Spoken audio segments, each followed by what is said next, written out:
Assalamualaikum warahmatullahi wabarakatuh.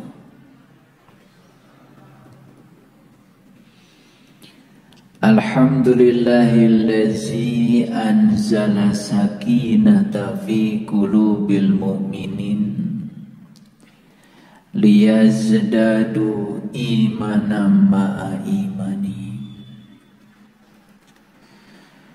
Asyhadu an la ilaha illallah wahdahu la syarikalah rabbul alamin wa asyhadu anna muhammadan abduhu wa rasuluh asrafal anbiya'i wal mursalin sayyidina muhammadin wa ala alihi wa sahbihi ajmain. Subhanaka la ilma lana illa ma 'allamtana innaka antal alimul hakim. Subhanaka Allahumma rabbana wa bihamdika asyhadu an la ilaha illa anta astaghfiruka wa atubu ilaik. Astaghfirullahaladzim, astaghfirullahaladzim, astaghfirullahaladzim, allazi la ilaha illa huwal hayyul qayyum wa atubu ilaih min jami'il ma'asi wa dhunub la haula wa la quwata illa billahil aliyil azim.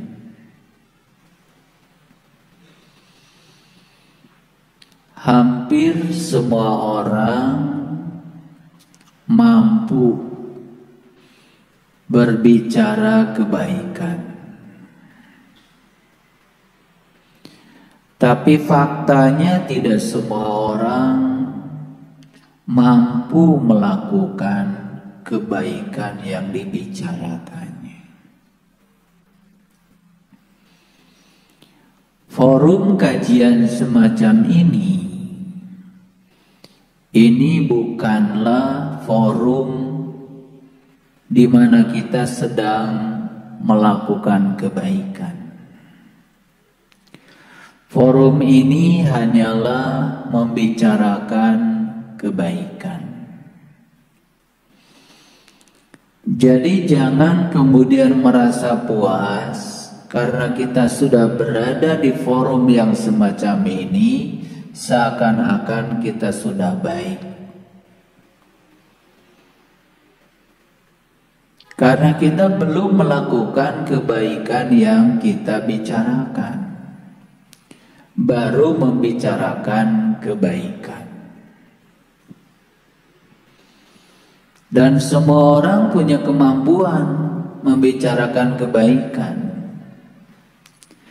Tapi faktanya sedikit sekali orang-orang yang siap untuk melakukan kebaikan yang dibicarakannya. Itu sebabnya 1 ons itu tentu saja jauh lebih kecil dibandingkan 1 ton. Tetapi kalau 1 ons itu tindakan,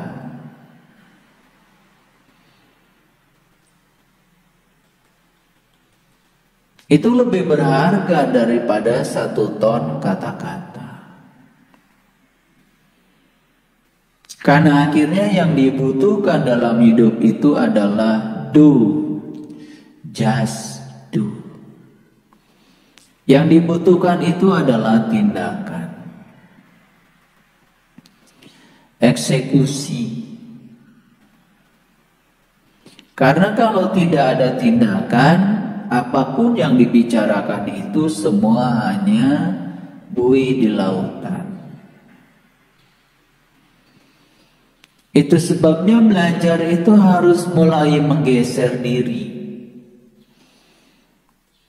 dari kebiasaan membicarakan kebaikan kepada kebiasaan melakukan kebaikan.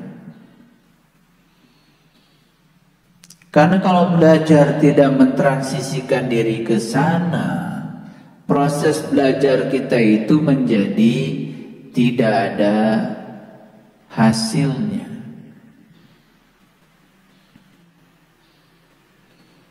Sudah saatnya kita mempraktekkan semuanya dalam kehidupan nyata. Jadi sungguh sangat aneh kalau kita suka berbicara, saya punya Tuhan namanya Allah yang Maha Pengasih, yang Maha Penyayang. Dan Allah pun bersama dengan saya setiap saat. Tapi kok watak kita tidak pengasih, watak kita tidak penyayang, bahkan keras, kemana-mana hanya menebarkan kegelapan. Katanya Tuhan saya itu Tuhan yang Maha Lembut, Al-Latif. Dan saya yakin Tuhan selalu bersama saya setiap saat dimanapun saya berada. Loh, kok kamu keras? Tidak mencerminkan kelembutan Tuhan yang ada dalam dirinya. Katanya Tuhanku itu Maha Kaya, Al-Ghani. Loh, kok kamu kemana-mana cuma mengeluh tentang kehidupanmu? Ini ketidaksadaran yang harus segera dibereskan. Jadi jangan-jangan ada sesuatu yang salah. Jangan-jangan kita tersesat tidak di luar diri kita, tapi kita tersesat di dalam diri kita sendiri. Karena kita disesatkan oleh pikiran kita sendiri. Karena kita masih mengidentifikasi diri kita sebagai pikiran. Dan kita belum menemukan diri kita yang sebenarnya. Penting untuk saya bicarakan ini. Karena penyakit aku merasa seakan-akan sudah mencapai tingkat spiritual tertentu. Merasa seakan-akan sudah mencapai kesalehan tertentu. Merasa seakan-akan apa yang saya jalani ini adalah suatu kebenaran, bukan ilusi kebenaran. Penyakit merasa ini sangat berbahaya. Karena penyakit merasa ini bukan membuat kita semakin sadar, tetapi membuat kita semakin tidak sadar dengan ketidaksadaran diri kita sendiri. Dan kita lupa ya mengukur keberhasilan itu dengan indikasi-indikasi yang nyata, yaitu fakta kehidupan. Bagaimana Allah bisa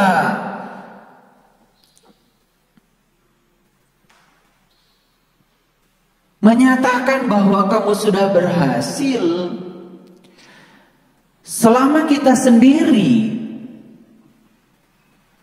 masih berkecimpung di dalam pikiran-pikiran yang negatif?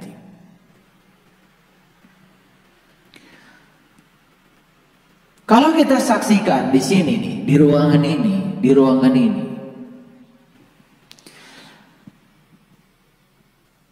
kalau benda ini saya jatuhkan dari ketinggian ini, dia akan jatuh ke bawah. Ada satu kekuatan yang menarik benda ini ke bawah. yang bernama gravitasi bumi.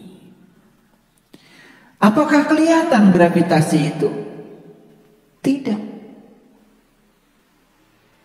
Gaya gravitasinya nggak kelihatan, tetapi dampaknya ada.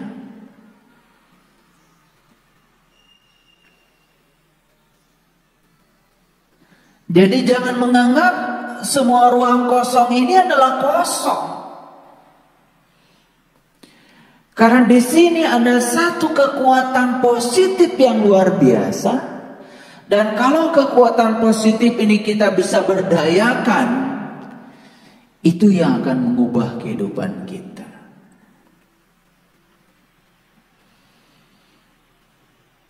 Dan kekuatan positif itulah yang telah menciptakan alam semesta ini. Kekuatan positif itulah yang telah membuat kita lahir ke alam semesta ini. Kekuatan positif itulah yang telah mempertemukan kita hari ini. Dan yang kita saksikan adalah dampaknya. Bahwa kekuatan itu ada. Itulah kekuatan Allah. Kecerdasan semesta tanpa batas yang meliputi seluruh semesta raya dan meliputi diri-diri kita semua.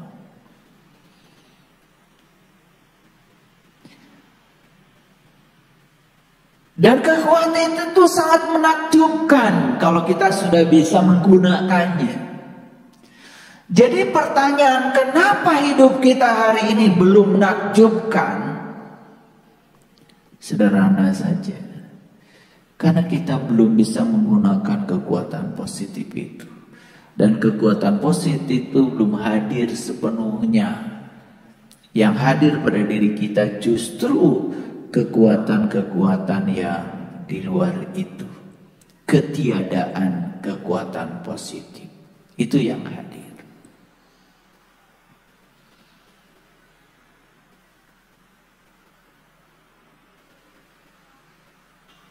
Jadi aneh sekali.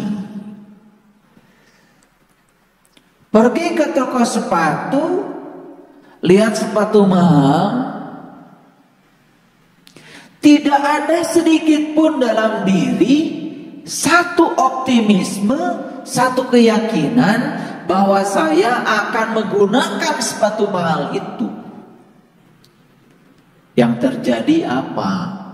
Yang terjadi adalah mencari-cari alasan untuk tidak membeli sepatu itu. Pertama yang dikatakan, mahal. Yang kedua, uang dari mana? Yang ketiga, kayaknya saya nggak layak pakai sepatu itu. Jadi sampai akhirnya kita tidak bisa memantaskan diri. Tidak bisa memantaskan diri bahwa saya sebetulnya keren kalau pakai sepatu itu. Apa yang sedang digunakan pada diri kita? Kekuatan positif atau ketiadaan kekuatan positif? Bukankah kita sedang menggunakan ketiadaan kekuatan positif? Dan itu terjadi dalam seluruh sektor kehidupan. Ketika orang lain bisa sekolah tinggi, gak mungkin saya bisa sekolah seperti itu. Saya tidak berbakat, saya tidak pintar. Jadi seakan-akan Tuhan itu menciptakan seseorang pintar dan menciptakan orang lain yang tidak pintar.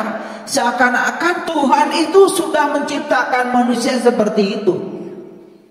Dan itu mengkungkung pikiran kita sendiri. Lalu berikutnya kita mengatakan diri kita tidak layak. Hilang rasa percaya diri. Terus diakumulasi itu semua. Ingin hidup berbeda, ingin mengubah keadaan, tetapi pikiran tidak mau berubah. Itu yang terjadi pada kebanyakan orang.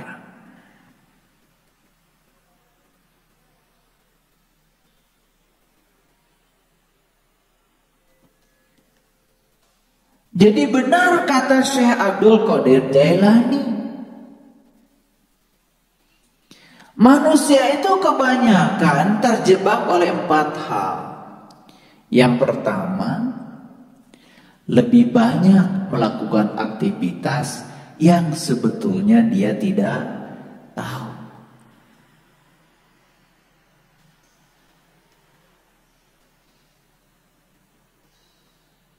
Baik aktivitas keagamaan maupun di luar itu. Aneh. Ada orang yang bekerja di tempat pekerjaan yang sebetulnya dia itu tidak mengerti pekerjaan yang dia kerjakan. Bahkan dia tidak senang dengan pekerjaan itu. Bagaimana bisa berkembang? Karena saat dia diberi tugas itu pasti akan merasa beban. Saya terkejut ketika di sertifikasi guru, saya bertanya beberapa orang secara pribadi. Ternyata mereka itu tidak bercita-cita jadi guru. Dan sekarang profesinya jadi guru, coba. Ini fakta. Bagaimana dia bisa berkembang? Akhirnya ditanya oleh siswa, marah. Ketika siswa tidak mengerti, marah, jengkel. Karena tidak ada kasih sayang di dalam dirinya. Jadi jangan-jangan kita semua ini setiap hari terlalu banyak melakukan aktivitas yang kita sendiri nggak tahu. Sama saja. Pernah ada seseorang menampilkan kemahirannya membaca Al-Quran di depan saya.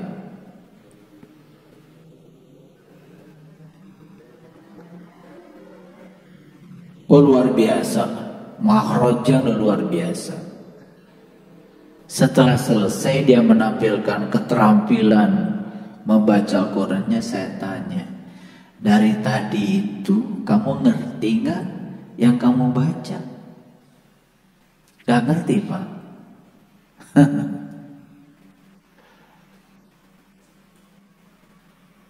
Banyak kayak gitu. Banyak. Lebih parah lagi kata Syekh Abdul Qadir Jailani, mereka ini tahu tetapi tidak mengamalkan yang dia tahu.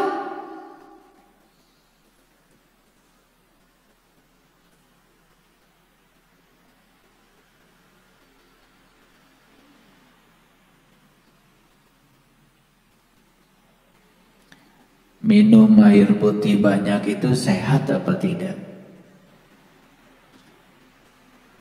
Tahu nggak? Tahu. Tetapi rutin nggak setiap jam minum air putih?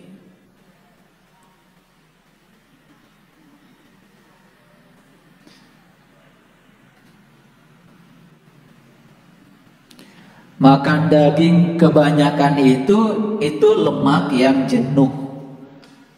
Hasilnya pasti kolesterol meningkat. Tahu nggak? Tahu. Berhenti nggak makan daging? Oh.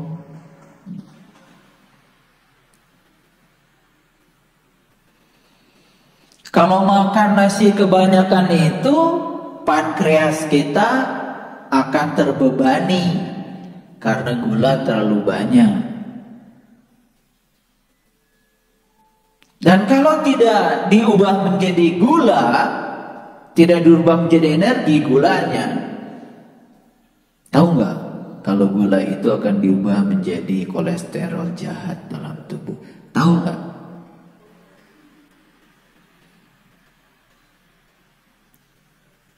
Kalau makan ada nggak kesadaran, duh nikmat, tapi harus berhenti?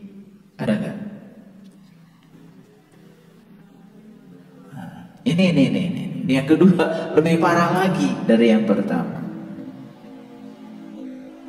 Yang ketiga, kata Syekh Abdul Qadir Jailani, lebih parah lagi, tidak berusaha mencari tahu saat tidak tahu. Lalu terus aja melakukan amalan-amalan yang dia sendiri sesungguhnya tidak tahu.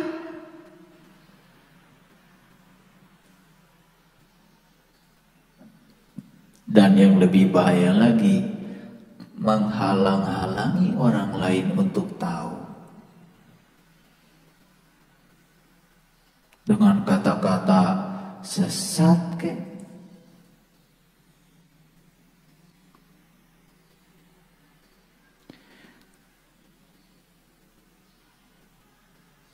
kamu jangan coba-coba ingin melihat Tuhan. Nabi Musa aja minta melihat Tuhan, gunung hancur dan Musanya juga pingsan. Jika nonyaho. Padahal dia belum pernah mengalami pengalamannya Musa. Gunung mana yang hancur? Seperti apa pingsannya Musa? Apakah Musa jadi atau tidak ketemu Tuhan? Ternyata di Quran dikatakan jadi. Falamma tajalla rabbuhu lil jabal. Bahkan Tuhan menampakkan diri kepada Musa. Jadi kan? Jadi gunung mana yang hancur? Serem jadinya. Lebih bahaya lagi orang-orang yang tertutup pikiran dan kolbunya ini memberikan ceramah di mana-mana dan mulutnya terbuka.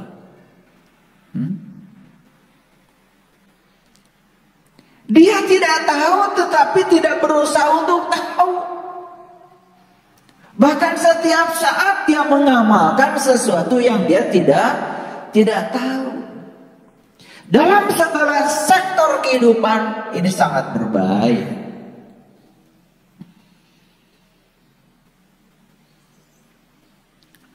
Saya ditanya sama mahasiswa, Bapak itu kalau ngajar fisika kok nggak pernah bawa buku, tapi tahu-tahu udah ada 8 papan tulis saja penuh rumus semua. Saya bilang saya itu senang. Dari kecil tuh saya kalau lihat buku fisikanya udah seneng gitu. Lihat rumus-rumus itu saya senang. Wah, saya kalau lihat rumus Pak pusing. Kenapa kau masuk jurusan fisika? Kamu jadi stres. Kamu akan mengerjakan sesuatu sebagai beban. Betul enggak? Harusnya temukan diri kamu yang sesungguhnya. Jangan menyiksa diri sendiri. Jadi di dunia ini sekarang banyak sekali orang yang menyiksa diri dengan melakukan aktivitas yang dia sendiri sebetulnya tidak suka. Cuman karena tuntutan pekerjaan ya dilakukan saja. Jadi tidak berkembang. Betul apa tidak? Ini berbahaya. Jadi bagaimana kita bisa berkelimpahan lahir batin kalau setiap saat kita mengizinkan diri kita mengalami tekanan lahir batin. Nih makanya nih saya kasih tahu, udahlah kita mah generasi lama, korban dari sistem lama. Tapi anak cucu kita jangan dikorbankan lagi pada sistem kita. Dan jangan mereka dicetak menjadi diri kita yang baru. Ya diri kita yang lama yang diperbaharui maksud saya. Jadi meneruskan ya warisan yang tidak baik yang sudah kita jalani itu. Jadi maksud saya, karena bapaknya tentara, anaknya pokoknya semua harus jadi tentara. Padahal belum tentu kan dia pengen jadi tentara.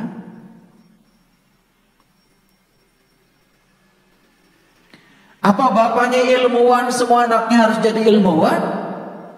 Kan belum tentu, siapa tahu jadi pengusaha. Betul nggak? Gitu.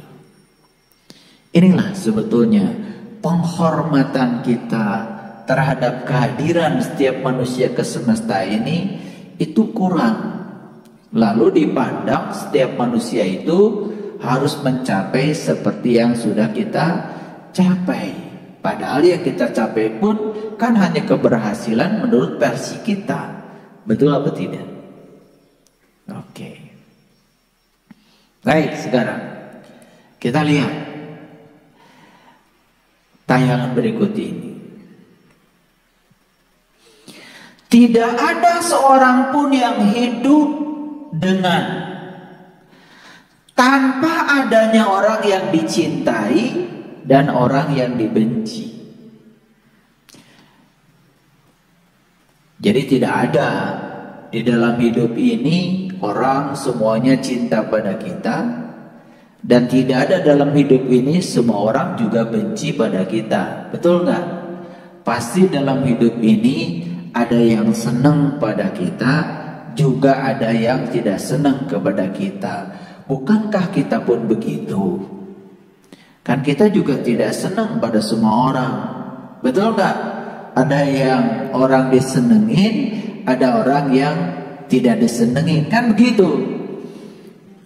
Ayo tanya dulu pada diri kita masing-masing. Betul nggak kalau ditanya diri, apakah kamu sudah menyenangi semua orang 100% di dunia ini, atau masih ada orang yang disenengin dan ada orang yang tidak disenengin? Pertanyaannya, ada atau tidak? Ada. Aneh kan kalau kita saja masih seperti itu, kita berharap, kita ingin semua orang di dunia ini senang sama kita. Aneh kan? Jadi ya, di dunia ini ada dua kelompok. Ada yang senang kepada kita, juga ada yang tidak senang kepada kita. Saya mau tanya, kira-kira apa yang harus kita siapkan? Membuat semua orang senang sama kita, atau mengubah kita supaya bisa menerima semua orang yang senang atau yang tidak senang? Mana yang mau dilakukan? Yang pertama atau yang kedua? Pintar ya. Tapi dilakukan apa tidak? Pintar ya. Kalian tuh memang pintar kalau ditanya. Itu namanya berbicara kebaikan, tetapi belum melakukan kebaikan.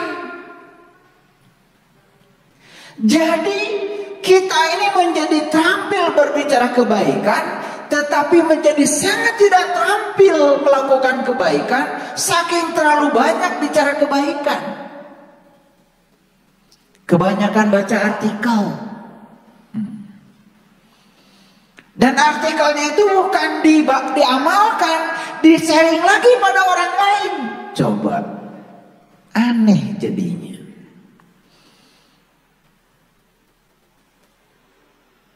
Oke? Pertanyaan saya lagi,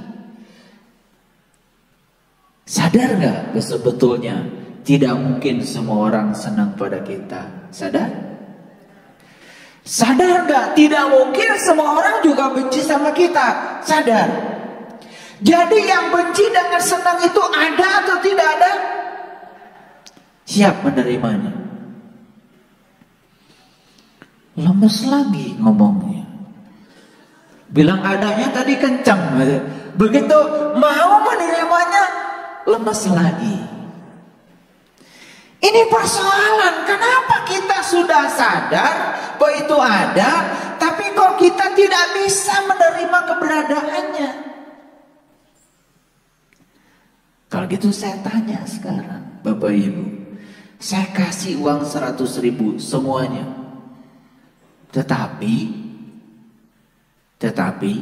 gambarnya itu yang ada cuman sebelah. Yang sebelahnya nggak ada gambarnya sama sekali. Mau nggak? Nggak mau ya. Ini urusan duit pasti nggak mau. Tapi kalau saya kasih uang 100.000 semuanya dan gambarnya lengkap, sebelahnya ada, sebelahnya juga ada, asli nih, nerima nggak? Nah, ini soal duit, nerima ya. Padahal sebetulnya orang yang senang kepada kita dan orang yang tidak senang kepada kita persis seperti uang kita yang bersebelahan dua-duanya, itu membangun kesempurnaan dan disebut uang, dan baru ada harganya kalau ada kiri dan kanan, ada atas dan bawah, ada dua sisi yang bersebelahan. Bukankah begitu? Jadi hidup kita pun akan berharga dan bernilai kalau kita sudah bisa menerima dua-duanya apa adanya. Ini kita sedang praktek kebaikan atau sedang bicara kebaikan? Masih bicara. Jadi lagi-lagi setelah ini tugas Bapak Ibu adalah membawa ini ke dalam dunia nyata. Ayo deh.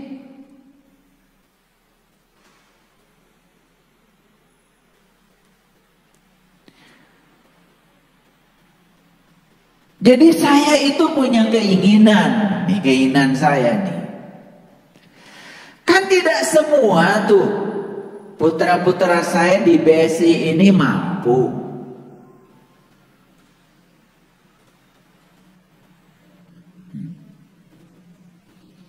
Ada yang tidak mampu, bahkan sudah darurat, perlu dibantu.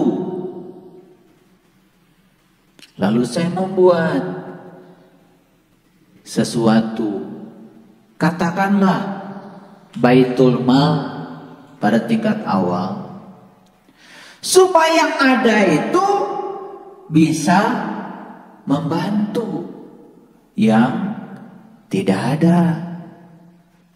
Bagus nggak kira-kira itu? Mendukung apa tidak? Nah, saya juga harus terima kenyataannya tidak semua putra saya mendukung. Jadi ada yang ngasih surat cinta sama saya banyak, luar biasa itu. Tapi isi surat cintanya itu dia sedang disesatkan oleh pikirannya sendiri. Salah satunya adalah bagaimana mungkin, katanya, jamaah ini dibebani terus. Siapa yang membebani?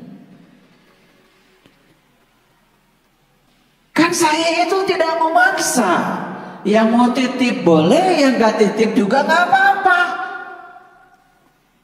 Kalau ada yang titip, ya justru saya akan bantu kepada mereka yang tidak mampu, mereka jadi kebagian. Jadi jangan kalau orang sakit itu cuman sekedar semoga di WA. Kan bagus kalau kita kirim buah, bagus kalau kita kirim kue, bagus kan kalau kita kirim sesuatu yang nyata. Ini udah kebiasaan doa. Karena kita basa-basi, kan yang penting doa. Enggak, yang penting tolong. Mau doa terus, mau basa-basi terus di WA. Ini sebetulnya masalahnya gara-gara ada WA group, lalu yang sakit pun cukup didoakan di WA group. Gak cukup. Dan saya ingin meningkatkan, ya, supaya kita tidak berbicara kebaikan. Ayo kita melakukan kebaikan.